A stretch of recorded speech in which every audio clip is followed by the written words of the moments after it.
क्या लगता है किनको मुख्यमंत्री बनाइएगा? प्रधानमंत्री को। हाँ? प्रधानमंत्री को। वो तो प्रधानमंत्री है ही नरेंद्र मोदी। मतलब कि नीतीश कुमार को मुख्यमंत्री फिर से बनाइएगा या फिर से तेजस्वी यादव को बनाइएगा? तेजस्वी यादव को तेजस्वी बनाएंगे। यादव में पूरा एकदम डंडा से मार क्योंकि रहा वो है, लड़की को बहुत सपोर्ट करते हैं। तोड़ फोड़ दे रहा लड़की को है। बहुत सपोर्ट करते लड़के हैं। लोग का बहुत सपोर्ट करते थे तेजस्वी यादव। नीतीश कुमार को वोट नहीं दीजिए। नीतीश कुमार तो कुछ किया भी तो बहुत कुछ अपना फायदा के लिए। बहुत कुछ फायदा के लिए किया है। जी जी जी। तो नीतीश कुमार कहते हैं कि हम विकास किए हैं पूरा। कुछ नहीं किया।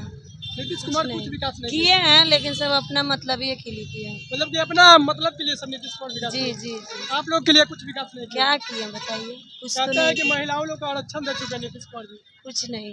आरक्षण इसमें आधा से ज्यादा सपोर्टिंग है तेजस्वी का। हाँ। और ये नरेंद्र मोदी जो बने हुए वो है बहुत ज्यादा। और ये योगी ना बना है। ठीक ना? नरेंद्र मोदी की आप बात करें, नरेंद्र मोदी तो प्रधानमंत्री है देश के हमारे। हाँ।